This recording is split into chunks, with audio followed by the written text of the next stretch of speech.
Živijo, Katja. Zdravo. Ti sodeluješ v projektu Živa knjižnica, kjer lahko osebe, ki se želijo s tabo pogovarjati, pogovor gre v smeri razbijanja tabujev in spoznavanja, preberejo tudi, da si transspolna oseba. Kaj tebi to pomeni? Zame je to beseda.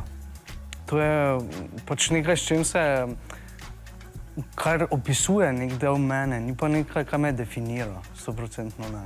Bolj sem rabila v preteklosti nekaj v času, ko sem se iskala, ker so se pač meni dogajale neke stvari, s katerimi se nisem niti ne upala z nobenim drugim pogovarjati, oziroma saj noben drug ni govoril o tem nič. In je zelo lepo imeti pač neko besedo, ki sem lahko po internetu iskala, pa da sem lahko tudi neke določene stvari o sebi izvedela, našla, da v bistvu zginil ta občutek, da nisem sama, rečemo tako. Tako da nima pa ta beseda za rečemo takšnega pomena, da se jaz s tem, da sem jaz odvisna od tega, ali pa kako ne rečem. Ti si Katja. Ja, jaz sem Katja. Ne transspolna oseba, ampak Katja. Na 3. gimnaziji v Mariboru smo zbrali vprašanja dijakov in večino jih zanima, kdaj si pri sebi ugotovila, da čutiš drugačen spol, kot so ti ga pripisali ob rojstvu oziroma ti ga je dala narava. Tako so formulirali. Se pri meni je tako, jaz v bistvu se identificiram z mojim ob rojstvu pripisanim spolom. Jaz sem Katja, ženska, od nekdaj in nekako je tu vedno zanka. Mislim, ker imam značilnosti transspolne osebe, ko rečemo tako, ampak po definiciji transspolna oseba je nekdo, ki se ne identificira s svojim ob rojstvu pripisanim spolom. Ali se giblje med spolom ali kako drugače. In mene pač spolna identiteta ženska ne moti, mi je pa všeč videz moškega na sebi. Mislim, tako bi jaz sebe opisala. Jaz sem tudi bila, rečemo, ko sem bila mlajša, bolj fantovska, vedno so me zanimala, mislim, vedno sem se oblačila v moška oblačila, oziroma pač za fantke na začetku. Moji starši me tudi niso silili, kako drugače, razen za obhajilo, no, ampak to je druga zgodba, ne zamerim tega. In meni ni to bilo, da sem se nekega dne zbudila pa odločila, tako, ampak ne vem, tako se počutim že od nekdaj. Ne znam drugače odgovoriti. Zdaj imamo pa že eno vprašanje, ki so ga mladi zastavili prek videa. Servus, sem Tit in me zanima, ali si o svoji transspolnosti že povedala svojim staršem in kaj so rekli.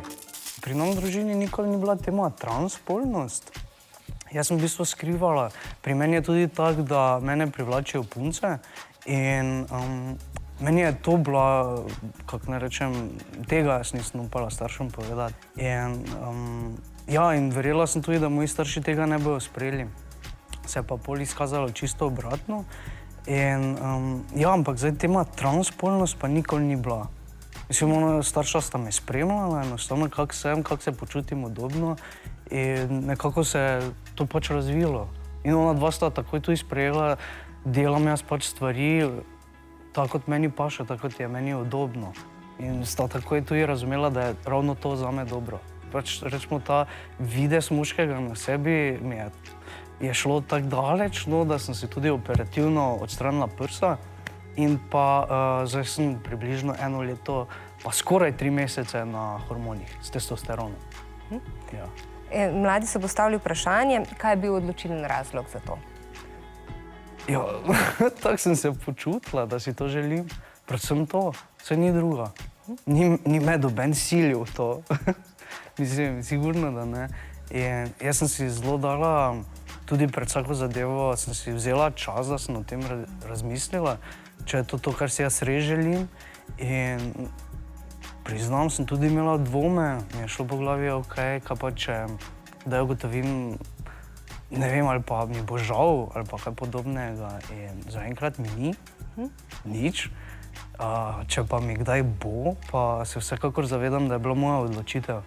In tu sem jaz zanj odgovorila in ne mislim nobenega drugega kriviti.